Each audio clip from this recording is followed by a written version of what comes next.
نحمده ونستعينه ونستغفره ونؤمن به ونتوكل عليه. أعوذ بالله من الشيطان الرجيم. بسم الله الرحمن الرحيم.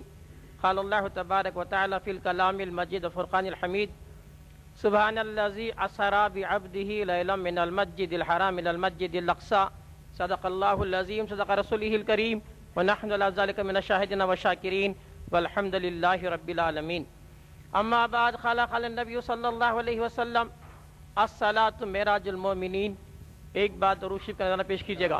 اللہم صلی علی سیدنا حبیبنا نبینا شفیعنا مولانا محمد وعلی آلہ سیدنا حبیبنا نبینا شفیعنا مولانا محمد بارک وسلم. صلاۃ و سلام علیک یا رسول اللہ صلی اللہ علیہ وسلم. اما بعد، معزز حاضرین، عزیز اور دوستو، اللہ تبارک و تعالیٰ کا یہ ہم پہ بہت ہی بڑا فضل احسان ہے کہ اس نے ہمیں عالم عدم سے عالم وجود میں لایا، اشرف المخلوق بنا کر اپنے پیارے محبوب تاجدار مدینہ احمد مجتبیٰ محمد رسول اللہ صلی اللہ علیہ وسلم کی پیاری امت میں ہمیں بھیجا. تو لہذا دوستو، گزشتہ 2 جمعہ سے آپ اسی آیت کریمہ کے تعلق سے کہ سبحان الذی اسری بعبدہ لیلا من المسجد الحرام الی المسجد الاقصی کے تعلق سے سن رکھے ہیں.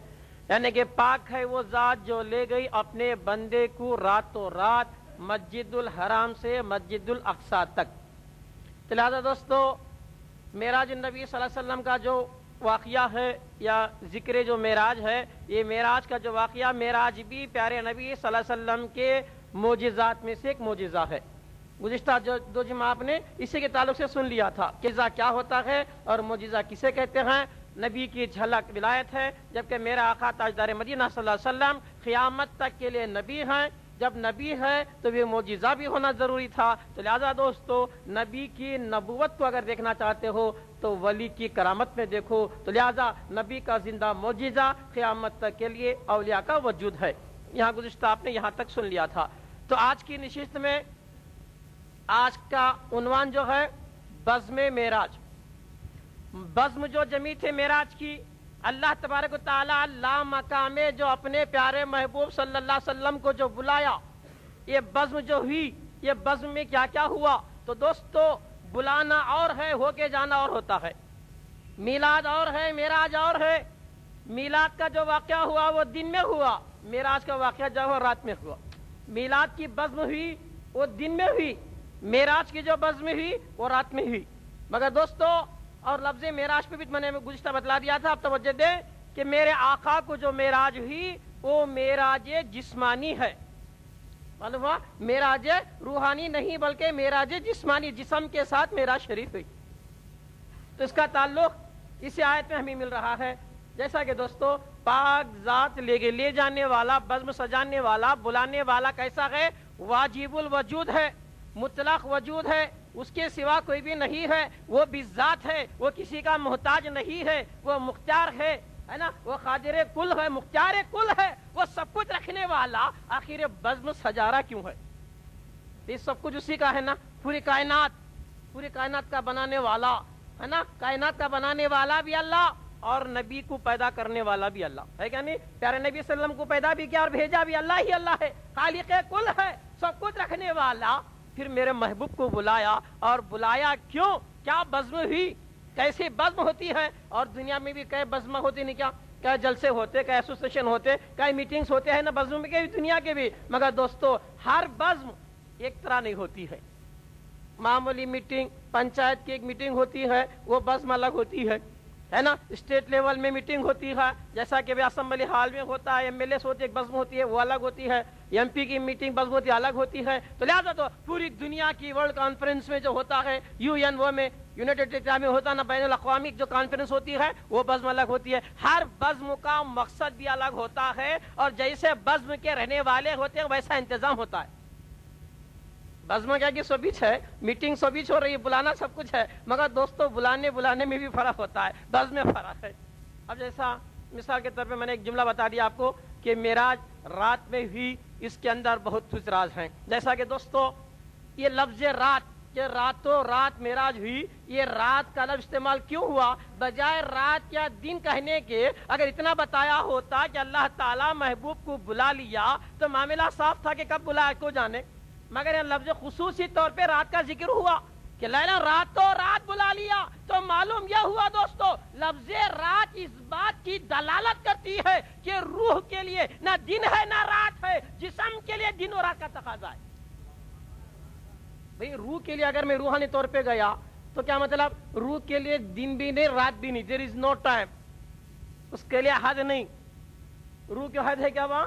روح کو حد نہیں، روح کو ٹائم نہیں، دن اور رات کا سوال نہیں پیدا ہوتا۔ یہ دن اور رات کا سوال یہ تو جسم کے لیے ہے، دن اور رات کا تقاضا یہ تو مادیت کے لیے ہے، جسم کا رات کا دن کا تقاضا یہ عالم شہادت کے لیے ہے۔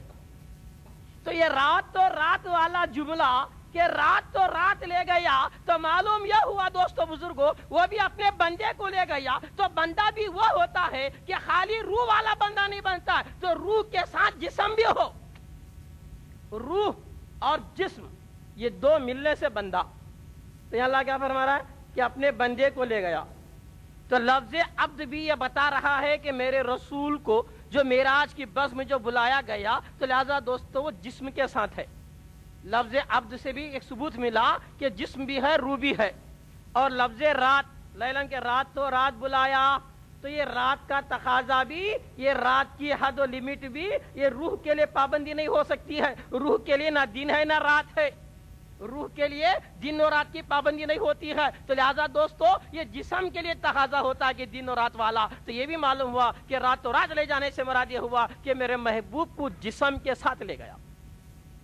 اچھا اسی آیت میں ایک اور جملہ ہے، کیا ہے کہ بھئی سبحان اللہ یا اسری بعبدہ لیلا من المسجد الحرام الی المسجد الاقصی، من یہاں سے مسجد الحرام سے الی وہاں تک یعنی بیت المقدس تک، یہاں سے وہاں تک، فرام ٹو یہ کس کے لیے؟ جسم کے لیے ہے۔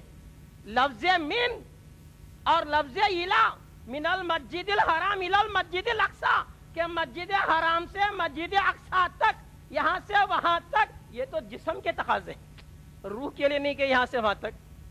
تو لفظ من المسجد الحرام یہ ثبوت دے رہا ہے کہ یہ زمانہ ہے، کہ یہاں سے وہاں تک کا تقاضا یہ ٹائم ہے۔ تو لہذا دوستو زمانے کا تعلق جسم سے ہوتا ہے، زمانے کا تعلق روح سے نہیں ہوتا ہے۔ تو یہ من المسجد الحرام الی المسجد الاقصی بھی اس بات کا ثبوت دے رہے ہیں کہ پیارے نبی صلی اللہ علیہ وسلم کو جو معراج ہوئی وہ جسمانی معراج ہے۔ اب رہا یہ سوال کہ بھی گئے کیسا آئے کیسا؟ آن کی آن میں حدیث میں کیا ملتا ہے؟ جب جا کر پیارے نبی صلی اللہ علیہ وسلم واپس آ گئے، بستر بھی گرم تھا، زنجیر بھی ہل رہی تھی، یہ ثبوت تو ملتا نہیں۔ پھر راتوں رات گئے، راتوں رات آئے، اور مسجد الحرام سے مسجد الاقصی تک اس زمانے میں جانا اگر ہوتا تو 2 مہینے کا راستہ۔ اس دور میں لوگ جو کاروبار کو جاتے تھے نا، مکے والے بیت المقدس کو اگر جاتے تھے بیپار کے لیے، کاروبار کے لیے، جیسے آج بھی جاتے ہیں نا بازاروں کی ادھر ادھر گھومنے کے لیے، تو لہذا دوستو 2 مہینے کا ڈسٹینس، 2 مہینے کا ٹائم لگتا تھا مسجد الحرام سے مسجد الاقصی جانے کے لیے۔ اور حضور کیا فرما رہے ہیں کہ میں رات اور رات جا کے آیا۔ تو عرب والوں کو تعجب ہوا، ابو جہل کو تعجب ہوا کہ یہ کیسا گئے ہوں گے، ہے نا؟ اگر چل کے بھی جانا ہے تو 2 مہینے کا راستہ ہے، یہ 1 رات میں جا کر آ گئے، 1 رات میں جانا ناممکن۔ اور اس کے علاوہ یہ بھی یقین تھا ابو جہل کو کہ پیارے نبی صلی اللہ علیہ وسلم بیت المقدس کو حیات ابدیت میں نہیں گئے تھے، حیات جسمانی میں بیت المقدس کو نہیں گئے تھے، مکے ہی میں تو تھے۔ ان کو یقین بھی تھا ابو جہل کو کہ ان سے سوال کر لیں گے، کیا یقین ہے کہ وہ آن کے آن میں کیسا؟ عقل تو مانتی نہیں ہے کہ رات رات کیسا جا کے آئے۔ لہذا دوستو بزرگوں مکے والوں نے، ابو جہل وغیرہ نے پیارے نبی صلی اللہ علیہ وسلم سے سوال کرنا شروع کر دیا۔ کیوں؟ ان کو ڈاؤٹ جسمانی طور پہ چاہا تھا، روحانی طور پہ جا کو آتے تو ڈاؤٹ نہیں کرتے تھے۔ اگر میرے سرکار یہ بولتے کہ میں رات رات خواب میں جا کو آیا یا روحانی طور پہ جا کو آیا تو کسی ڈاؤٹ نہیں آتا تھا۔ تو میرے حضور نے کیا کہا کہ میں مسجد الحرام سے مسجد الاقصی تک جا کے آ گیا، لے جانے والا لے گیا اور میں آ گیا۔ تو دوستو ابو جہل کو ڈاؤٹ آیا۔ آج بھی اگر کوئی ابو جہل کی نسل کا ہوگا تو اسے بھی میرے محبوب کی معراج میں ڈاؤٹ آتا۔ تو سن لو با، ابو جہل سوال کرنے لگا، اچھا اگر تم یہ کہہ رہے ہیں کہ راتوں رات جا کر آئے، ہاں کہ نشانہ بولتے کیا؟ بیت المقدس کے نشانہ پوچھنے لگے۔ تو میرے آقا حدیث میں آتا ہے کہ اللہ تعالیٰ نے کیا کر دیا؟ پورے بیت المقدس کو، مسجد اقصی کو میرے محبوب کی نظروں کے سامنے لایا۔ کیسا کیسا سوال کرتے ویسا برابر جواب دیتے جا رہے ہیں۔ تو لہٰذا ابو جہل وغیرہ مکے والے حیران ہیں کہ انہوں صحیح جواب دے رہے ہیں۔ آخر دوستو بزرگوں بعد میں ایک اور سوال پوچھ لیے، کیا ہے؟ ٹھیک ہے ہمارے لوگ جو یہاں سے مکے سے بزنس کرنے کے لیے، کاروبار کے لیے، بیپار کو بیت المقدس گئے ہوئے ہیں، کیا تم بتا سکتے کیا تم نے ان سے ملا تھا؟ قربان جائے میرے حضور نے کہا فلاں فلاں قافلے والے مجھے ملے تھے، فلاں کے اونٹ ایسا لنگڑا تھا، فلاں جگہ گر گیا تھا، فلاں پورے جو قافلے والوں کی نشانیاں بتا دیے۔ تو بعد میں یہاں تک پوچھے، دیکھیے ذرا توجہ دیں، ابو جہل کیا پوچھ رہے ہیں؟ اچھا یہ بتا سکتے ہیں کہ وہ کتنی دیر میں یہاں پہنچیں گے؟ کیا پوچھ رہے ہیں؟ کیا تمہیں بتا سکتے ہو کہ کتنے دن میں کتنے وقت پہ وہ جو قافلہ جو نکلا ہوا ہے واپس مکے کو آنے کے لیے کتنے وقت میں پہنچے گا؟ قربان جائے گا دوستو، میرے آقا نے کیا کہہ دیا کہ انشاءاللہ سورج ڈوبنے سے پہلے تک قافلہ آ جائے گا۔ تو اب لوگ سب انتظار میں دیکھیں کہاں تک سچ ہے۔ سرکار یہاں بیٹھے ہوئے ہیں اور بتا رہے ہیں کہ فلاں علاقے میں فلاں قبیلے کا فلاں قافلہ آ رہا تھا۔ اب لوگ سب منتظر ہیں آزمانے کے لیے۔ تو دوستو بزرگوں، من جانب اللہ دیکھیے گا کہ ہوتے ہوتے خری وقت آ رہا ہے، مگر سورج ڈوبنے کو ہے۔ یہ سب لوگ خوشیاں منا رکھے ہیں کہ چلو انہوں نے جھوٹ تو کہہ دیا ہے، ایک بات تو پکڑی جا رہی ہے کہ قافلہ تو ابھی تک نہیں پہنچا، سورج ڈوبنے کو ہے۔ تو قربان جائیے گا، میرے سرکار نے اشارہ کر دیا تو اللہ نے کیا کر دیا؟ سورج کو تھوڑی دیر کے لیے غروب ہونے سے روک لیا۔ کیوں؟ میرے محبوب کی زبان مبارک سے نکل گیا کہ قافلہ پہنچنے تک تجھے رکنا ہوگا۔ سورج بھی رک گیا میاں، میرے محبوب کے اشارے کے لیے، میرے محبوب کی بات کی لاج رکھنے کے لیے اللہ تعالیٰ نے سورج کو بھی روک لیا۔ قافلہ صحیح سلامت پہنچ گیا۔ پہنچنا تھا تو مکے والے حیران ہو گئے۔ اس کے بعد میں پوچھنے لگے کہ فلاں واقعات میں پیش آیا درمیان میں۔ تو دوستو جو حضور نے جو کہہ دیا تھا سارے واقعات انہوں نے بتا دیا۔ تو اس کے باوجود بھی ابو جہل ماننے کو تیار نہیں تھا، نہیں مانا، ڈاؤٹ اس کرا، میں مانتا نہیں کہا۔ اتنے واقعات دیکھا، بیت المقدس کی چیزیں پوچھا، قافلے کے واقعات بولے، یہ سب بولنے کے باوجود بھی نہیں مانا نا۔ تو گویا ہمیں یقین ہو گیا کیا ہے کہ جس کے دل میں رسول سے بغض ہے، جس کے دل میں رسول سے نفرت ہے، تو وہ معراج کے واقعے سے بغض رکھتے ہیں۔ جس کے دل میں رسول سے محبت ہے، جس کے دل میں رسول سے خلوص و ایمان ہے، وہ آمنا صدقنا، جیسا کہ وہی ابو جہل ہے جو ابو بکر صدیق سے جا کر کہتا ہے اے ابو بکر صدیق، کیا تم یہ مانتے ہو کہ تمہارے چاہنے والے پیغمبر نے یہ کہہ دیا ہے کہ وہ راتوں رات مسجد الحرام سے مسجد الاقصی تک جا کر واپس آئے ہیں، اللہ سے عرش تک بھی جا کے واپس ہے، کیا تم مانتے ہو؟ یہ کون پوچھ رہا ہے؟ ابو جہل، ایمان نہیں لایا، کافر ہے، یہ پوچھ رہا ہے، معراج میں ڈاؤٹ کر رہا ہے، ڈاؤٹ کرتا ہوا پوچھتا ہے اے صدیق، کیا تم مانتے ہو کہ تمہارے پیغمبر نے ایسا کہا ہے؟ تو قربان جائیے گا صدیق اکبر نے کیا کہہ دیا؟ بے شک اگر میرے سرکار نے یہ بات کہی ہے تو آمنا صدقنا ہے، نہ مجھے تحقیق کرنے کی ضرورت ہے، نہ مجھے پوچھنے کی ضرورت ہے، اگر میرے سرکار نے کہہ دیا ہے تو قبول ہے۔ تب عالم خیال میں حضرت ابو بکر صدیق رضی اللہ تعالیٰ عنہ سے پوچھ لیں گے حضور صدیق اکبر کہ تم کیسے یقین کر لیے؟ ابو جہل تو بول رہا تھا حضور کا واسطہ دے کے، ہے نا، تم بغیر تحقیق کرے کہ تم نے کیسے مان لیا؟ تو فوری جواب دیں گے قادری ہوش میں آ جا، میں نے اللہ کو بھی نہیں دیکھا تھا، حضور کے کہنے سے مان لیا تھا، میں نے جنت کو نہیں دیکھا تھا، حضور کے کہنے سے مان لیا، میں نے قیامت کو نہیں دیکھا، حضور کے کہنے سے مان لیا، تقدیر کو نہیں دیکھا، حضور کے کہنے سے مان لیا، سارے ایمان پہ میں نے ایمان لایا، غیب پہ تو حضور کے کہنے سے لایا۔ جب وہی حضور کہہ رہے ہیں کہ میں راتوں رات اللہ کے پاس جا کے آ گیا، مل کے آ گیا، دیدار خداوندی سے معمور ہو کے آ گیا، تبھی مجھے ڈاؤٹ کیسا؟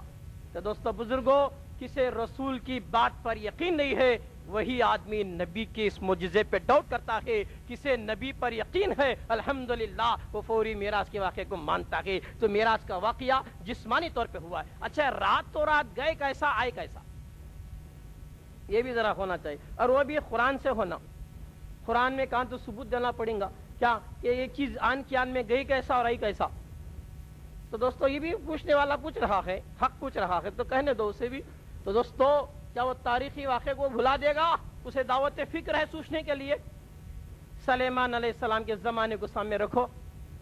سلیمان علیہ السلام کے زمانے میں ذرا ہدہد دیر سے آیا تھا نا، ایک پرندہ تھا۔ سلیمان علیہ السلام نے پوچھ لیا کیا میاں سب تو حاضر تھے، تو کیوں غائب تھا؟ تو ہدہد نے کہا حضور ایک ایسی عجیب چیز دیکھ کے آیا ہوں جو آج تک کبھی دیکھا نہیں تھا۔ کیا بات ہے میاں؟ بولے حضور میں نے ملک سبا میں، ہے نا، ایک تخت کو دیکھا ہے، اتنا گز لمبا، 80 گز لمبا چوڑا کچھ اس کی تعداد ہے، اور وہاں پر جو حکمران جو ہے وہ ایک عورت ہے، بلقیس ہے، مگر وہ کافرہ ہے، وہ مشرک ہے، وہ ابھی ایمان نہیں لائی ہے۔ تو حضور نے سلیمان علیہ السلام نے کیا کہہ دیا؟ ٹھیک ہے، تو اپنی طرف سے ایک دعوت نامہ اسے لکھے، کسے؟ بلقیس کو، کہ تجھے ہمارے دربار میں حاضر دینا ہوگا۔ تو دوستو، بلقیس نے اپنے لوگوں سے مشورہ کر کے سلیمان علیہ السلام کے پاس آنے کے لیے اپنے ملک سے نکل رہی ہے۔ تو حضرت سلیمان علیہ السلام کو معلوم ہوا تو سلیمان علیہ السلام نے کیا کہہ دیا اپنے درباریوں سے کہ دیکھو بلقیس ہمارے دربار میں آنے سے پہلے اس کا وہ تخت جسے ناز ہے اپنے تخت پر جو خفلوں میں باندھ کر کے آئی ہے وہ تخت جلد سے حاضر کیا جائے۔ کون ہے جو جلد سے جلد وہ تخت بلقیس کو یہاں لا سکے تاکہ بلقیس یہ معجزات دیکھ کے فوری ایمان لا لے؟ ہے کیا نہیں؟ واقعہ مشہور ہے کیا نہیں؟ آپ سلیمان علیہ السلام چاہے تو سلیمان علیہ السلام بھی وہ تخت منگا سکتے تھے، نہیں منگا سکتے تھے کیا؟ سلیمان علیہ السلام بھی ایک اشارہ کرتے جبریل کو بلا لیتے، جبریل کو حکم دے دیتے جا کے تخت لاگتے بھی تخت آسان سے آ سکتا تھا۔ مگر دوستو حضرت سلیمان علیہ السلام نے اپنے درباریوں میں پوچھا کہ تم میں کون ہوگا جو جلد سے جلد بلقیس آنے سے پہلے اس کا تخت دربار میں حاضر کر دیا جائے؟ تو دوستو بزرگوں جناتاں بولے اس ٹائم دے دو، فلانے کچھ کا فلانے کچھ کا، تفصیل واقعہ اشارے میں نکلنا۔ تاخیر آصف بن برقیہ نامی کاتب تھے، انہیں سلیمان علیہ السلام پر جو وحی آتی نا اس کی کتابت کرنے والے کاتب وحی حضرت آصف بن برقیہ ان کے زمانے کے ولی تھے، سلیمان علیہ السلام کے ولی تھے زمانے کے۔ تو انہوں نے کیا کہہ دیا حضور اگر تم اجازت دیں گے تو میں پلک جھپکنے سے پہلے تخت بلقیس کو حاضر کر دوں گا۔ بلقیس تو ابھی نکل چکی ہے ملک سبا سے آنے کے لیے، اس کا راستہ بھی قریب 2 مہینے لگتا تھا، یعنی دربار سلیمانی تک آنے کے لیے بلقیس کو ملک سبا سے جو ڈسٹنس تھا وہ قریب 2 مہینے کا تھا۔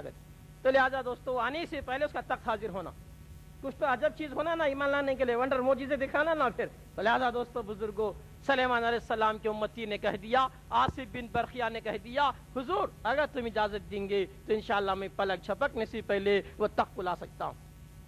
اجازت دیے، اب انہوں پلک جھپکے بھی نہیں وہ تخت آ گیا۔ بلقیس دربار میں حاضر دینے سے پہلے تخت حاضر ہے۔ تو سن لو دوستو انہوں گئے کب آئے کب اور لائے کب؟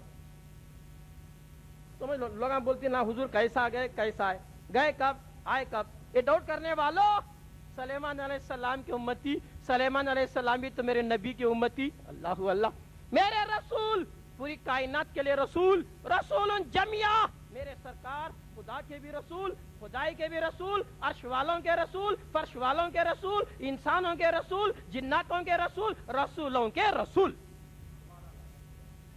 تو سلیمان علیہ السلام بھی میرے نبی کا کلمہ پڑھنے والے، لا الہ الا اللہ محمد رسول اللہ۔ سلیمان علیہ السلام اپنا کلمہ کیا پڑھتے ہیں؟ نہ ہمارے نبی کا کلمہ پڑھتے ہیں۔ تو ان کے امتی کو اللہ نے وہ طاقت دے دی سلیمان سستے میں کہ وہ گئے بھی آئے بھی 2 مہینے کا راستہ پلک جھپکنے میں کیسا گئے اور کیسا تخت لا لیے، کیسا تعجب میں ڈال دیے۔ تو لوگ معراج کے واقعے کی ڈاؤٹ کرتی، یہ سلیمان علیہ السلام کے واقعے کو جو قرآن میں ہے نہیں کیا پلک جھپکنے سے پہلے گئے بھی لائے بھی، یہاں ڈاؤٹ نہیں آ رہا، یہاں ڈاؤٹ کہیں کو نہیں ہے، معراج میں ڈاؤٹ کہیں کو سوال ہے نا ان سے قرآن سے پوچھیں گے نہ، پوچھنے والے بولتے نا خواب میں گئے ہوں گے، روح میں گئے ہوں گے، بولنے والوں کو سوال ہے یہ ہے نا کہ سلیمان علیہ السلام کا امت تھی، آن کی آن میں گئے کیسا آئے کیسا، یہ کون سی رفتار تھی جو گئے اور آئے؟ تو سن لو دوستو یہ رفتار والی بات۔ اچھا یہ لوگ انکار کرنے والے ایک اور بات کو مان لیتی، سلیمان علیہ السلام کی بات کو سامنے رکھیے، ذہن میں رکھیے گا، وہ تو غلام نبی ہے، جب ان کے غلام آن کی آن میں جا بھی سکتے ہیں اور تخت کو لا بھی سکتے ہیں تو میرے محبوب کے جا کو آنے میں ڈاؤٹ نہیں کرنا۔ کون ڈاؤٹ کرے انہیں ایمان میں اس کے خطرہ ہے گا تو یا تو رسول کی دشمنی ہے گا، تو یہ سامنے رکھو۔ ایک اور بات، میرے آقا جب بیت المقدس کو جا رہے تھے تو قبرستان سے گزرے تو راستے میں حضرت موسیٰ علیہ السلام کی خبر ملی، تو حضرت موسیٰ علیہ السلام اپنی قبر انور میں نماز پڑھ رہے تھے۔ حدیث میں حضور نے دیکھا کہ حضرت موسیٰ علیہ السلام اپنے قبر میں نماز پڑھ رہے ہیں، اور جب حضور بیت المقدس پہنچے تو وہاں بھی منتظر بن کے کھڑے۔ حدیث میں دونوں باتیں ہیں، یہاں نماز پڑھ رہی سو بھی ثبوت ہے، خبر میں نماز پڑھ رہے تھے حضرت موسیٰ علیہ السلام۔ جب حضور قبرستان کو سے گزر کر مسجد اقصی تک جب پہنچے تو وہاں بھی حضرت موسیٰ علیہ السلام منتظر بن کے کھڑے ہیں۔ پھر یہاں سے وہاں حضور جانے سے پہلے موسیٰ علیہ السلام کیسا پہنچے؟ حدیث کی روشنی میں گفتگو۔ اچھا پھر یہ بھی حدیث میں ملتا ہے حضور جناز اس کی نماز تو پڑھا دیا، نماز عشق پڑھائے نا، معراج کی رات نماز پڑھائی گئی، اس کے بعد میں سب فرشتے سب لوگ اپنے اپنی ڈیوٹیوں پر چلے گئے، تو سارے پیغمبر جس کا جو مقام تھا، پہلے آسمان والے، دوسرے آسمان والے، تیسرے، چوتھے، پانچویں، چھٹے آسمان والے، سب پیغمبروں کی جو جو مقامات پلیسز تھے وہ پلیسز کو بھی پہنچ گئے۔ تو حضرت جبریل علیہ السلام میرے آقا کو لے کے جب معراج میں جا رہے ہیں رات میں، تو دستک دیتے ہیں، آواز دیتے ہیں آسمان پہ، کون ہے؟ تو کہتے ہیں میں جبریل ہوں۔ کون ہے تمہارے ساتھ میں؟ تو کہتے ہیں محمد رسول اللہ ہے۔ تو لہذا دوستو بزرگو، میں آپ کو پوچھتا ہوں، جانے کے بعد آدم علیہ السلام سے ملاقات ہوگی پہلے آسمان پہ، دوسرے پہ، تیسرے پہ، سارے پیغمبروں سے ملاقات ہوئی، چھٹے آسمان کو گئے تو وہاں موسیٰ علیہ السلام سے بھی ملاقات ہوئی۔ مانتی ہیں کیا نہیں بھائی حدیث کو؟ پھر ایک خبر میں نماز پڑھ رہے تھے وہی موسیٰ علیہ السلام، مسجد اقصی میں بھی انتظار میں کھڑے تھے وہی موسیٰ علیہ السلام، پھر حضور جانے سے پہلے چھٹے آسمان پر منتظر ہیں موسیٰ علیہ السلام۔ اور موسیٰ علیہ السلام کون؟ ہمارے نبی کے غلام۔ موسیٰ علیہ السلام کون ہے؟ ہمارے نبی کے غلام۔ تو غلام کے جا کر آنے میں ڈاؤٹ نہیں ہے، تو آقا کے جا کر آنے میں ڈاؤٹ کیسا؟ میں حدیث سے بتا رہا ہوں میں آپ کو، موسیٰ علیہ السلام گئے کیسا آئے کیسا؟ اچھا دوستو سبھی لوگ، اچھا اس میں ایک نقطے کی طرف وضاحت کر کے نکلوں میں۔ اب براق کو حضور گئے، اب آئیے گا ذرا سوال یہاں کلیئر ہو جانے دے، کیسا کہ لوگوں کو ڈاؤٹ رہے گا کہ کلیئر ہو جانا چاہیے۔ براق لے کے جبریل علیہ السلام آئے تھے نا، تو مسجد الحرام سے مسجد الاقصی تک جو سیر ہوئی وہ پیدل نہیں ہوئی، وہ کس پر ہوئی؟ براق پر ہوئی۔ تو براق کی رفتار سے سفر ہوا ہے نا، مسجد الحرام سے مسجد الاقصی تک پیارے نبی صلی اللہ علیہ وسلم براق پر سوار ہیں۔ تو رفتار براق کی جتنی لمٹ کتنا تھا اس کا معلوم کیا؟ اس کا سپیڈ کتنا ہے؟ اب ہر گاڑی کا سپیڈ ہوتا نہیں کیا، 60 80 90 ہوتا کہ نہیں؟ تو یہ براق کی رفتار کی لمٹ کیا تھی؟ کہاں تک نظر جاتی وہاں تک ختم۔ براق کی رفتار کیسی تھی؟ حدیثوں میں کیا ملتا ہے؟ جہاں تک نظر جاتی براق کی وہاں تک اسٹیپ، وہاں سے بھی نظر آگا وہاں سے اسٹیپ۔ تو براق کی رفتار کہاں تک نظر جاتی وہاں تک ایک قدم براق رکھتی تھی، الحمدللہ۔ تو براق کی رفتار بیت المقدس سے ہے نا، بیت المقدس تک جو گئے حضور، مسجد حرام سے مکے سے لے کو بیت المقدس تک جو رفتار تھی وہ حضور کی وہ براق والی رفتار تھی، براق کی رفتار پر گئے۔ حضرت موسیٰ علیہ السلام جو خبر میں نماز پڑھ رہے تھے، تو حضور جانے سے پہلے حضرت موسیٰ بیت المقدس کیسے پہنچ گئے؟ تو حضرت موسیٰ جو پہنچے نبوت کی رفتار سے۔ میری بات، موسیٰ علیہ السلام جو پہنچے سو کون سی پاور سے، کون سی رفتار تھی؟ نبوت کی سپیڈ سے پہنچے۔ اور حضور جو پہنچ رہی سو براق کی سپیڈ پہ۔ ڈاٹ کلیئر ہو رہا ہے؟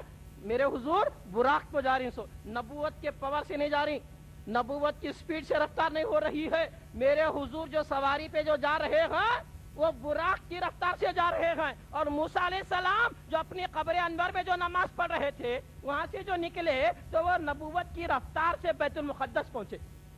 تو نبی کی نبوت کی جو رفتار ہے وہ براق کی رفتار سے تیز ہے، معلوم ہے؟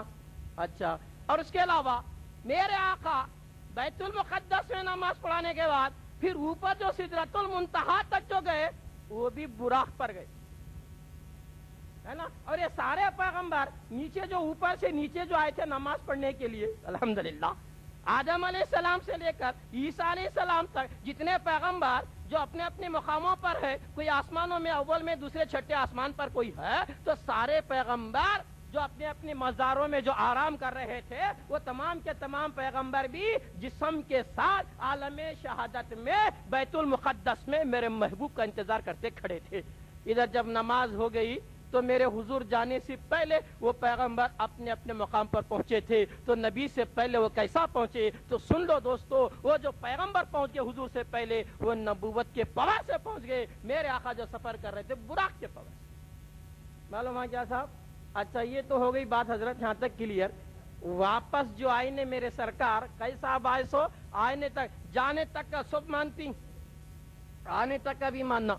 آئے تک کیسا حال تھا؟ بستر گرم تھا، زنجیر ہل رہی تھی نا، کیسا ہے؟ الحمدللہ۔ تو میرے سرکار جو اللہ سے ملنے کے بعد لامکاں میں قرب خاص میں جو دیدار ہونے کے بعد ملاقات ہونے کے بعد میرے سرکار جو واپس آئے تو براق سے نہیں آئے, ڈائریکٹ نبوت کے پاور سے آ گئے. الحمدللہ. جاتے خود براق کو گئے, آتے خود براق کو نہیں آئے. سمجھ رہی بات؟ میرے سرکار آتے خود کون سے پاور سے آئے؟ نبوت کی سپیڈ سے آ گئے. جاتے وقت براق کو گئے, آتے وقت نبوت کی پاور سے آ گئے. آن کی آن میں آ گئے, ایسا آ گئے بستر بھی گرم ہے, زنجیر بھی ہل رہی ہے. یہ بستر کئی کو حضرت گرم تھا. ایک بار میرے محبوب جب تک کہ بزم معراج میں تھے, الحمدللہ بزم معراج, جب تک میرے آقا بزم معراج میں گفتگو چل رہی تھی, اللہ سے ہم کلام تھے, اس وقت تک اللہ تعالیٰ نے پوری کائنات کی ڈیوٹی کرنے والوں کو یہ حکم لگا دیا تھا, کیا سب ڈیوٹیاں بند کر دو, محبوب کے استقبال میں کھڑے رہو. اے ملک الموت, تم روح قبض نہیں کر سکتی ہو جب تک بزم معراج ختم نہ ہو. بے شک تمہاری ڈیوٹی ہے روح قبض کرنے کی, مگر جب تک میرے محبوب میرے قرب خاص میں ہے, بزم چل رہی ہے معراج کی, اس وقت تک اے ملک الموت تم ڈیوٹی سی نہیں بلکہ استقبال کے لیے منتظر تعظیم کے لیے کھڑے ہونا. اے جبریل تمہاری ڈیوٹی اب نہیں ہے میں سے لے جانا, انتظار میں کھڑے رہنا. اے اسرافیل تم ڈیوٹی نہیں کر سکتے ہو, اے میکائیل تم ڈیوٹی نہیں کر سکتے ہو, اے کوئی مخلوق عرش والے ہو یا فرش والے ہو یا حور و ملائکہ ہو یا حور و غلما ہو, کوئی بھی ہو, جنت والے ہو عرش والے ہو, سب کے سب اپنی ڈیوٹی کو چھوڑ دو, نبی کے استقبال میں کھڑے رہو. پھر ہوا چلی تو نہ با, بستر ٹھنڈا ہوں گا, سو ہوا چلانے والی ڈیوٹی میں ہے. الحمدللہ. تو اسرافیل کا کام سور پھونکنا نہیں, کیا با ہوا چلی تو نہ بستر گرم جا ٹھنڈا ہوں گا, تو حضرت اسرافیل بھی تعظیم میں کھڑے ہیں, ڈیوٹی بند. سمجھ میں آ رہی بات؟ تو زنجیر ہل رہی ہے, کون ہلا گا, کون ٹھہرا کرنا, سب ڈیوٹی پہ نہیں ہے نا بٹھیرا کرنے والے, لہٰذا سب کے سب تعظیم نبی میں کھڑے ہوئے تھے. بس میں معراج سجی ہوئی تھی تو کسی کو فرمانے کی ہمت نہیں تھی, اور کوئی بھی کیوں نہ ہو جب تک کہ بس میں معراج ختم نہ ہو جائے اس وقت تک کوئی بھی اللہ کے حکم کے بغیر کوئی کام نہیں کر سکتا. بھلے ڈیوٹی ضرور ہوگی مگر سب ڈیوٹیوں سے افضل ڈیوٹی نبی کی تعظیم. تو دوستو بس میں معراج ایک عجب چیز ہے نا. لوگوں کو تعجب تو ہی ہوتا ہے کہ معراج کیسے ہوئی اور لامحدود محدود کو کیسے بلا لیا, اور وہ بھی واجب الوجود, عارف الوجود, مطلق وجود, مقید وجود کو کیسے بلا لیا. الحمدللہ آخر بلا تو لیا, لینے کے بعد کہاں تک لینا تھا وہاں تک بلا لیا. کہاں تک بلایا اس کی حد نہیں ہے, ہے کہ نہیں؟ کیوں؟ جب اللہ کی حد نہیں تو پھر بلا لکھ جانے والے کی بھی حد نہیں. بلانے والا ان لمٹ ہے. کہاں تک بلایا؟ اتنا ملتا حدیث میں, لا مکان تک بلایا. مکان وہ مکان سے پاک, لا مکان تک بلایا. وہ لا مکان میں کون تھا؟ اللہ وہاں محدود ہے کیا جی؟ کون تو اگر سمجھیں گا اللہ عرش پہ بچ بیٹھا بدھ بن کو بول کو, اللہ تو ہر جگہ ہے. نہان آخر ابی لہ من حبل الورید, ہماری شرق سے زیادہ قریب ہے. کلو شیء محیط, ہر چیز کو احاطہ کیے ہوئے ہے. تو یہ دلیل بتا رہی ہے کہ بعبدہ, کہ اپنے بندے کو لے گیا تو لے جانے والا ساتھ میں ہے. بعبدہ بتا رہا ہے, سبحان الذی اسری بعبدہ, پاک ہے وہ ذات جو لے جانے والی ساتھ میں ہے. جس کو لے جا رہا بعبدہ, لفظ بے گرامیٹیکلی اس بات کا پروف ہے کہ وہ ساتھ میں موجود ہے. میرے محبوب تنہا نہیں ہے بلکہ وہ ساتھ میں ہے. کون ہے؟ لے جانے والا. لے جانے والا ساتھ میں ہے. اب ذرا یہاں بھی ذرا لوگوں کو ڈاؤٹ آتا, یہ ساتھ میں ہے کہ تو بولے تو ذرا پکڑے جاتی ہیں, ذرا اس کا کلیئرنس ہونا کا سوال پیدا ہوتا. کیسا؟ سن لو, کیسا کھینچ کو لے گیا, کیسا گیا. الحمدللہ. یہ میگنیٹ دیکھے کیا باب, میگنیٹ لوہے کا, ایک لوہے کا ٹکڑا ہے کہ نا, میگنیٹ رہتا نہیں کیا بھائی, مقناطیس, خالی ذرہ اس کے قریب کرے تو ایسا قریب آ کے چپک جاتا. دیکھو آزما کو دیکھو آپ, مقناطیس ایک ٹکڑا لے ہوئے میگنیٹ کا لوہے کے سامنے رکھے, کیسا کھینچ کو آ رہا ہونے کا, تو ذرا سوچ ہے نہیں, اس کے اندر ذرا پاور ہے, وہ پاور اسے کھینچ رہا. کھینچے بغیر چاہیے نہیں نا, خود بخود سب چیز چھوڑ کے خود بخود جا کے لوہا چپک رہا ہے نا. مقناطیس جا کو لوہے کو نہیں چپک رہا, مقناطیس اپنے جگہ ہے, لوہا خود آ کے چپک رہا ہے. ایک بے جان چیز ہے نہیں کیا با, لوہا, لوہے کے ٹکڑے کو کہیں ٹیبل پہ رکھو آپ, مقناطیس کو ادھر رکھو آپ, تو کیا مقناطیس جاتا کیا لوہا آتا؟ لوہا خود ہی کھینچ کے آ جا رہا ہے. کئی سہارا بولے تو یہ مقناطیس بھی بے جان, یہ لوہا بھی بے جان, یہ بھی بے روح, وہ بھی بے روح, یہ بھی بے ادراک, وہ بھی بے ادراک. پھر ایک مقناطیس کا ٹکڑا, لوہا بھی ایک ٹکڑا, مادیت کا ٹکڑا, معدنیت کا ایک ٹکڑا, یہ کیسے کھینچ کے آ رہا ہے؟ تو دوستو ایک مقناطیس کے ٹکڑے میں یہ پاور اللہ نے دے دیا ہے کہ وہ لوہے کو اپنی طرف کھینچتا ہوا نظر آ رہا ہے، کھینچتا ہوا وہ جاتا ہوا ہم دیکھ رہے ہیں، لوہے کے ٹکڑے کو بغیر کسی کی حرکت کے خود بخود محرک بن کے جاتا ہوا ہم نے دیکھ لیا۔ یہ کون سا پاور تھا؟ کیا مقناطیس کا پاور نظر آیا؟ لوہے کا ٹکڑا کھینچ آ رہا نا گھسٹتے ہوئے، وہ جو بیچ میں جو مقناطیس کے اور لوہے کے بیچ میں جو پاور ہے جو کھینچنے والا، کیا وہ دکھ رہا کیا؟ تو دوستو تو ہماری آنکھوں کو، ظاہری آنکھوں کو معمولی میگنیٹ یعنی مقناطیس کے پاور کو دیکھنے کی طاقت نہیں ہے، تو خالق کل کائنات کا پاوروں کا پاور اگر وہ میرے محبوب کو اپنی طرف بلا لیا تو ڈاؤٹ کیسا؟ لوہے اور مقناطیس تجھے ڈاؤٹ نہیں آتا ظالم، تو میرے اللہ بھی نور، میرا محبوب بھی نور، نور کو اگر بلا لیا تو ڈاؤٹ کیسا؟ ڈاؤٹ کرنے والوں تم عقل کے اندھے ہو، یا تو تمہاری تقدیر میں وہ بات نہیں ہوں گی، اللہ تمہارے دلوں کو مور ڈال دیا ہے۔ اللہ کا فیصلہ ہے کہ جس کے دلوں کو ہم مور ڈال دیتے ہیں تو اسے راہ راست پر نہیں لا سکتا ہے۔ تو لہٰذا دوستو بزرگوں، یہاں مرید الگ ہے، مراد الگ ہے۔ تو پیار جتنے صحابہ کرام جو ہیں، حضرت ابو بکر صدیق رضی اللہ سے لیتے پورے صحابہ کرام 1,24,000 صحابہ کرام، وہ سب کے سب مرید ہیں، تو حضرت عمر فاروق مراد ہیں۔ یہ کیا حضرت یہ مرید یہ مراد سمجھ میں نہیں آیا؟ سن لو با ذرا ایک چھوٹا سا اشارہ۔ مرید وہ ہوتا ہے جو ارادہ کر کے جائے۔ سارے صحابہ حضور پر ایمان لائے، ابو بکر صدیق رضی اللہ تعالیٰ عنہ اور بھی صحابہ سب ایمان لائے، ان کو نبی کی ضرورت تھی، نبی کی ضرورت ان کو تھی، تو لہذا وہ جا کے ایمان لائے، مرید بنے۔ مگر دوستو میرے آقا نے دعا مانگی تھی، یا اللہ تیرے دین کی تقویت کے لیے مجھے دو میں سے کوئی ایک چاہیے، یا تو عمر کو دے دے یا تو ابو جہل کو دے دے۔ حدیث ہے، حضور کیا دعا مانگے تھے؟ یا اللہ تیرے دین کی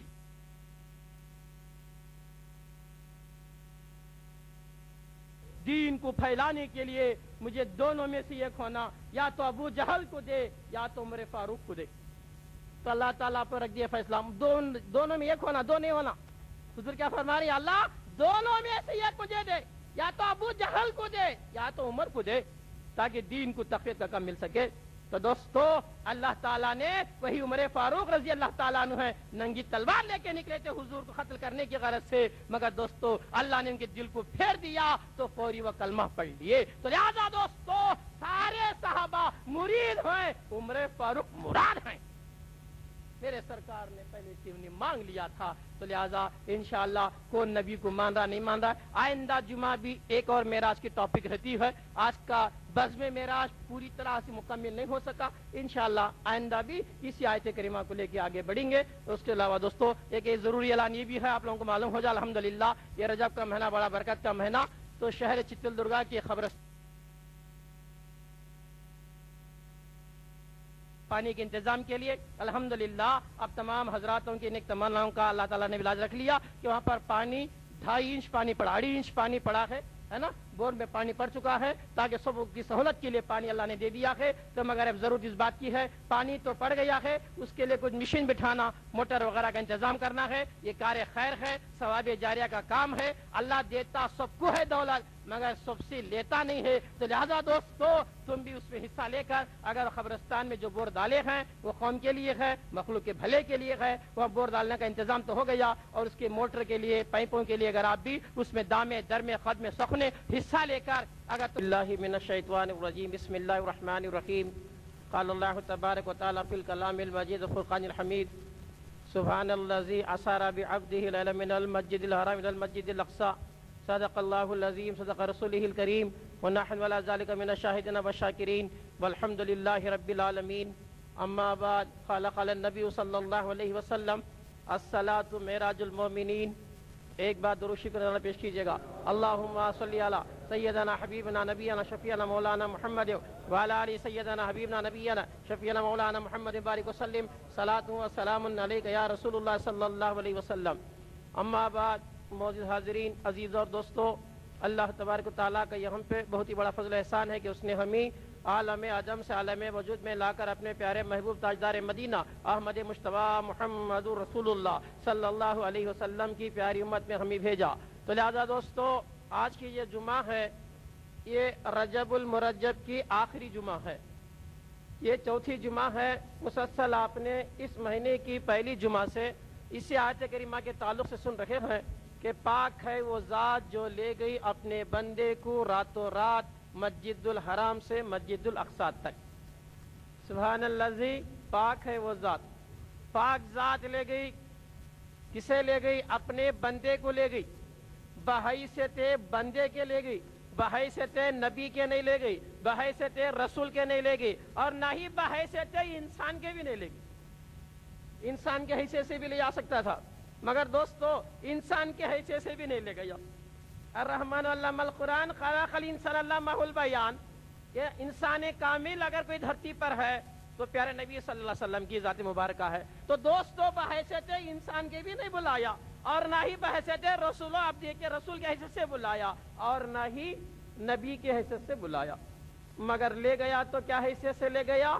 عبد کی حیثیت سے لے گیا، بندہ بنا کے لے گیا نا، عبد کی حیثیت۔ پاک ذات لے گئی اپنے بندے کو راتوں رات۔ تو میں نے گزشتہ اشارہ دے کے نکلا تھا کہ یہ لفظ رات، راتوں رات لے جانا، بندے کو لے جانا، بندہ اس کو کہتے ہیں جن کے اندر روح اور جسم کا مجموعہ، روح بھی ہو جسم بھی ہو، وہ دونوں کے ملنے سے بندگی آتی ہے، بندہ بنتا ہے۔ اس کے ساتھ ساتھ دوستو یہ جسم کے ساتھ اللہ تعالیٰ نے آپ کو بلایا۔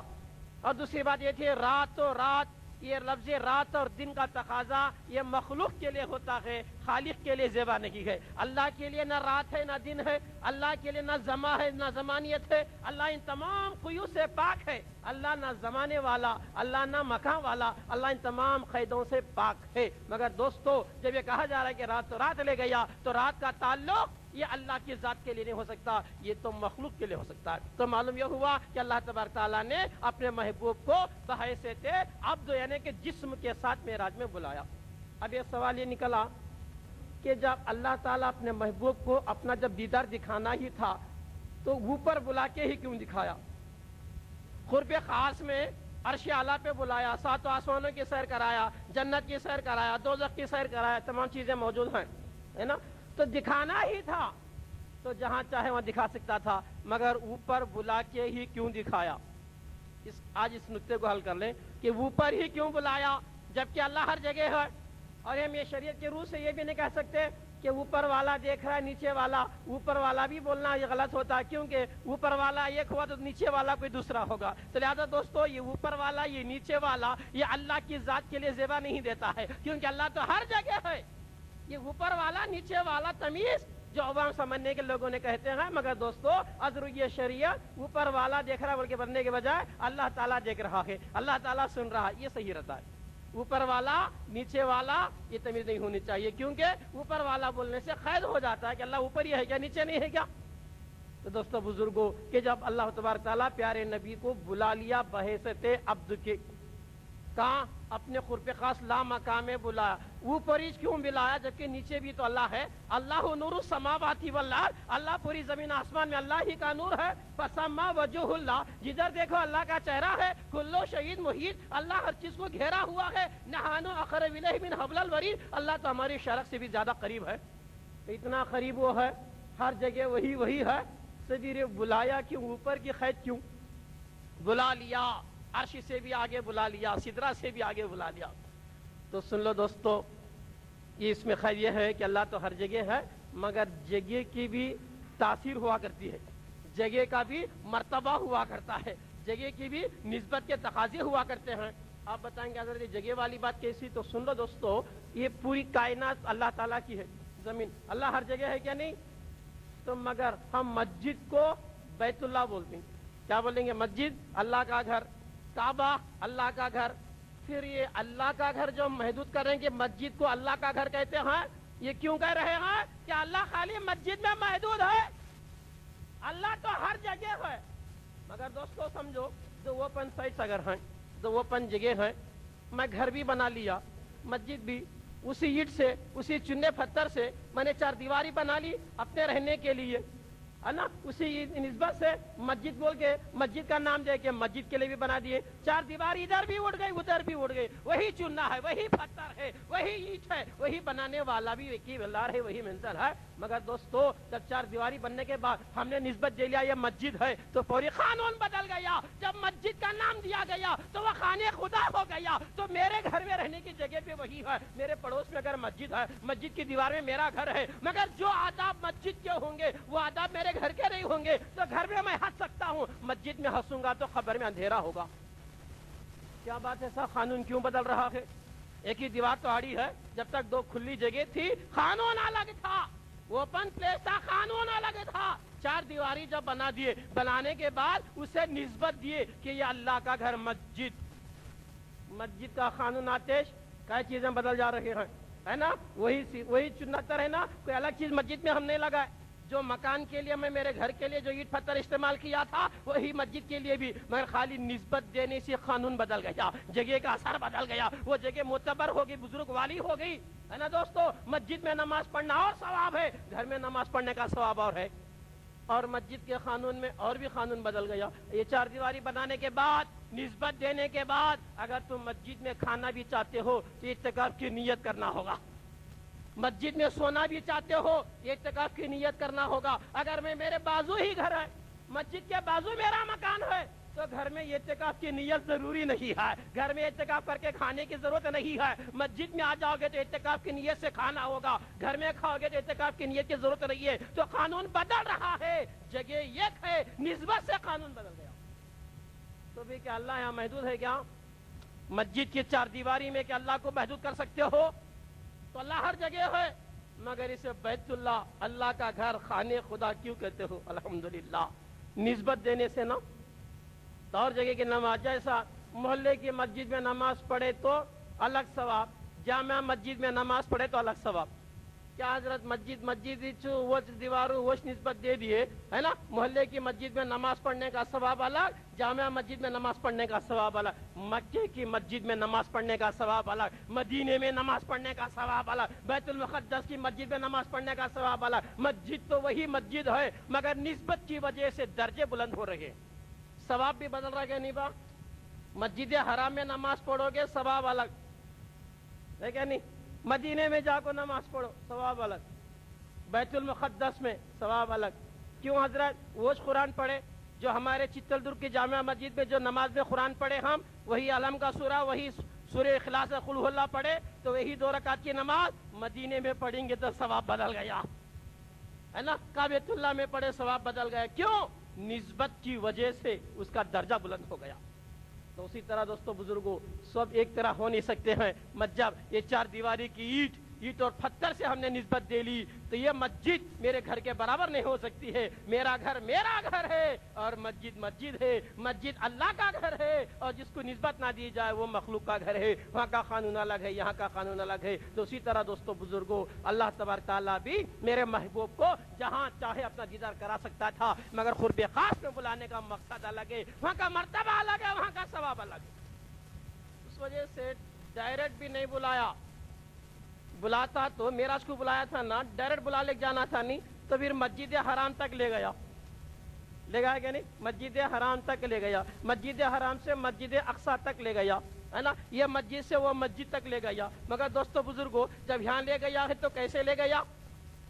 انہوں پہنچے ہیں, میراج کے نکات تو بہت انشاءاللہ شب میراج میں بتائیں گے. اب جو کڑی کو پوری کرنی ہے کہ دوستو بزرگوں کہ یہاں سے وہاں تک لے گیا. کون لے گیا؟ یہ کون لے گا یہ بتانا تھا, کس کو لے گا یہ بتانا تھا. خاص میں لے گیا نہیں, کون لے گیا؟ خالق کل نے مالک کل کو لے گیا. اتنا ہم نے بتا دیا تھا اشارے میں. یعنی اللہ تبارک و تعالی محبوب کو لے گیا, اپنے بندے کو لے گیا. بھی عبدہ ہی ساتھ میں ہے, لے جانے والا ساتھ میں ہے نا. اسرا ساتھ میں, ایسا سیر جو ساتھ میں ہو. اذهبوا عربی میں اذهب کے معنی بھی چلنے کے ساتھ لے جانے کے سفر کے ہے. میں اذهبوا نہیں کہا, ذهبا نہیں کہا, یا ذهبوا نہیں کہا, بلکہ اسرا کہا. اسرا سے مراد ایسا سیر ہو جو سفر کرنے والا ساتھ میں ہو. تو پھر اللہ لے گیا تو ساتھ میں ہے. اب ذرا دوستو ایک بڑا گہرا نقطہ ہے یہاں. کون لے گیا؟ اس کی ہمیں فکر نہیں کرنا. لے جانے والے کو سمجھنا ہے تو پہلے جانے والے کو سمجھنا. لے جانے والا سمجھ میں اگر آنا ہے تو پہلے جانے والے کو سمجھنا. جانے والے کی حقیقت معلوم ہو گئی تو لے جانے والے کی حقیقت کا پتہ چلے گا. کیونکہ دوستو بزرگوں یہ حدیث قدسی ہے کہ پیارے نبی صلی اللہ علیہ وسلم سے حضرت علی کرم اللہ نے پوچھ لیا تھا یا رسول اللہ صلی اللہ علیہ وسلم کہ جہاں دیکھو رب کا ذکر ہے فصلی لربی کا نماز بھی رب کی پڑھنی ہے آخر رب کیا ہے تو قربان جائیے گا. حضور نے کیا کہا تھا من عرف نفسہ فقد عرف ربہ جو نفس کو پہچان لیا وہ رب کو پہچان لیا. جو نفس کو پہچان لیا وہ رب کو پہچان لیا. تو یہ حدیث قدسی یہ بتا رہی ہے کہ ہمیں رب کو جاننے کی اتنی ضرورت نہیں ہے. رب کے تعلق سے غور و فکر مت کرو. اگر رب کو جاننا ہوگا تو پہلے تم تمہارے نفس کو جان لو. تمہارے نفس کی معرفت ہو گئی تو رب کی خود بخود ہو جائے گی. تو یہ قانون بن گیا نا با. رب کو پہچاننا رہا تو ڈائریکٹ رب سمجھ میں نہیں آتا. تو میرے حضور نے کیا کہا اگر رب کی معرفت چاہتے ہو رب کی شناسائی چاہتے ہو تو تم تمہارے نفس کی پہچان کر لو. تو معرفت نفس معرفت رب ہے. یہ قانون مل گیا. تو اسی طرح دوستو لے جانے والے کی فکر نہیں کرنا ہے جانے والے کے تعلق سے سوچنا ہے کہ جانے والے کون تھے کیسے تھے کیا حیثیت سے گئے کیوں گئے. لے جانے والے سے بڑھ کر جانے والے کو آج سمجھیں گے تو لے جانے والے کا اندازہ مل جاتا ہے. تو گویا دوستو اپنے وجود سے موجود کا پتہ چلتا ہے. میرے وجود سے کہ میں سوچوں میرے میں کون ہے کون دیکھ رہا ہے کون بول رہا ہے کون سن رہا ہے کون جان رہا ہے کون سمجھ رہا ہے میں ہوں کیا نہیں ہوں ہے نا. میرے میں کیا چیز ہے جو سن رہی ہے دیکھ رہی ہے. تو دوستو بزرگوں جب میں میرے وجود کو سمجھوں گا کہ میرے میں سننے کی طاقت کسی اور سے آ رہی ہے میرے میں بولنے کی طاقت کسی اور سے آ رہی ہے بذات خود نہ میں بول رہا ہوں نہ سن رہا ہوں نہ دیکھ رہا ہوں بلکہ اللہ تعالیٰ کی تجلی سے سمیع کی تجلی سے میں سن رہا ہوں بصیر کی تجلی سے میں دیکھ رہا ہوں. تو لہذا دوستو جب میں اپنی ذات پہ اپنے وجود پہ جب غور کرتا ہوں تو مجھے اللہ کے وجود کا پتہ چلتا ہے کہ کوئی اور ہوگا جو میرے میں کرنٹ آ رہا ہے. تو اسی طرح دوستو جانے والے کو ہم سمجھیں گے کہ جانے والے کون ہیں رحمت للعالمین. لے جانے والا کون ہے رب العالمین. الحمدللہ. تو پہلے رحمت للعالمین کو میرے آقا کو ہم سمجھیں کہ وہ کون تھے وہ کیا تھے وہ کہاں سے آئے ہیں ان کا اصلی مقام کہاں تھا اس کے تعلق سے ذرا غور کریں. تو دوستو بزرگوں بے شک ہم نے مان لیا کہ فطروں میں جان نہیں. فطروں میں جان ہے کیا بے حس ہے بے ادراک ہے. فطرے بول سکتے نہیں فطرے دیکھ سکتے نہیں فطرہ میں اپنے آپ سے حرکت کرنے کی طاقت نہیں ہے. مگر فطروں کے لیے بھی قانون ہے اے فطر تو بے ہی زندگی بھر نہیں رہ سکتا. جب بھی میرے ضرورت سے پڑے جب بھی میرا نبی تجھے حکم کرے تو تجھے بھی کلام کرنا ہوگا تجھے بھی زبان کھولنا ہوگا تجھے بھی کلمہ پڑھ کے دکھانا ہوگا. تو لے جانے والے کی پہلے قدرت کاملہ کو سمجھو ہے نا دوستو بزرگو. جب اللہ لے گیا اگر بورے نہیں تو ساتھ میں چھونا نہیں. ساتھ میں کیسا ہے تو میرے سرکار کے ساتھ میں اللہ تعالیٰ کی قدرت الہیہ میرے محبوب کی بصارت میں تھی. قدرت الہیہ میرے محبوب کی سماعت میں تھی. قدرت الہیہ میرے محبوب کے کردار میں بھی تھا. قدرت الہیہ کا ساتھ میرے محبوب کے گفتار میں بھی تھا. تو جہاں بھی گئے میرے محبوب کہ نظروں میں خدا ہی کا جلوہ تھا. تو قدرت الہیہ ہر جگہ میرے محبوب کے ساتھ ہے سفر میں. تو اسی طرح دوستو بزرگوں پہلے اللہ کی قدرت کو سمجھنے سے پہلے محبوب کے مقام و مرتبے کو سمجھو. کنکریاں سے کلمہ پڑھانا کہ ہمارے تمہارے سے ہوتا کیا کہ ہمارے واسطے کلمہ پڑھ سکتے ہیں کنکرے. تو معلوم کیا ہوا محبوب کی دیکھو مرتبہ درجہ دیکھو کہ کنکر بے زبان ہوتے ہوئے بے حس ہوتے ہوئے پیارے نبی صلی اللہ علیہ وسلم کی رسالت کی گواہی دینے کے لیے کنکروں نے تک گواہی دے دی کہ لا الہ الا اللہ محمد رسول اللہ ہے کیا نہیں بھی گواہی دی کیا نہیں. تو دوستو بے شک سمندر کا کام کیا ہے موجے مارا سمندر کسی کو دیکھتا نہیں کون بھی قریب آ گیا تو ڈبو دیتا ہوتا کیا نہیں. طوفان آ گیا جیسا کہ آندھرا میں ہزاروں لاکھوں تباہ ہو رہے ہیں. سڑی گنڈم ملک کے قسم کے جب نہر ہو جاتی ہے تو لاکھوں تباہی ہو جاتی ہے. تو دوستو سمندر یہ نہیں دیکھتا ہے کہ اپنا ہے کیا پرایا ہے. سمندر کا کام جو بھی اس کے اندر آ گیا اسے غوطہ لگا دیتا ہے. مگر دوستو سمندر کو بھی پابندی لگائی جاتی ہے. بے شک تیری عادت ہے کہ تو کسی کے لیے کچھ نہیں کر سکتا. جب بھی کبھی ضرورت پڑے تو میرے موسیٰ کے لیے راستہ دے دینا ایک بات سمندر ہے نہ قدرت ہے نہیں اس کی, سمندر کا پانی ہے کیا نہیں بھائی, میرے سے قدرت کا کرم تو ہے نا, دوڑ رہا ہے سمندر, بھاگ رہا ہے سمندر, مگر حضرت موسیٰ کے لیے کیا حکم, اے موسیٰ تم مارو عصا. جب سمندر میں عصا مارے تو راستہ بدل دیا, سمندر تھوڑی دیر کے راستہ دے دیا, سمندر دوستوں کو بھی دیکھتا نہیں دشمنوں کو بھی دیکھتا نہیں, مگر دوستوں نبی کے خاطر وہ بھی اپنی عادت و فطرت کو بدل دیتا ہے کہ نہیں. جب موسیٰ علیہ السلام سمندر میں عصا لگائے تو سمندر جیسا پانی جو کسی کی نہیں سنتا ہے, موسیٰ پار ہونے تک اپنی منزل کو روک لیتا ہے, تو موسیٰ کے بھی پیغمبر, موسیٰ کے بھی رسول, میرے رسول جو جانے والے ہیں ان کا مرتبہ کیا ہوگا. یہ لوگوں کو ڈاؤٹ آ رہا نہیں کیا کیسا گئے ہوں گے, بول کر جب ان کے غلاموں کے مرتبے کو سمجھو تو آقا کا مرتبہ سمجھ میں آئے گا, جب آقا کا مرتبہ سمجھ میں آئے تو اللہ کا سمجھ میں آئے گا. تو دوستو بزرگوں, آگ کسی کو دیکھتی کیا وہاں, آگ کا کام جلانا نہیں, آگ میں دوست ہاتھ ڈالو دشمن ڈالو, آگ جلاتی کیا نہیں جلاتی, مگر آگ کے لیے بھی قانون ہے, آگ یاد رکھ جب کبھی میرا خلیل تیرے قریب آ جائے تو جلانا نہیں بلکہ بجھ جا کے گلے گلزار بن جانا. تو دیکھو بھی آگ بھی گلے گلزار بن گئی کیا نہیں بن گئی.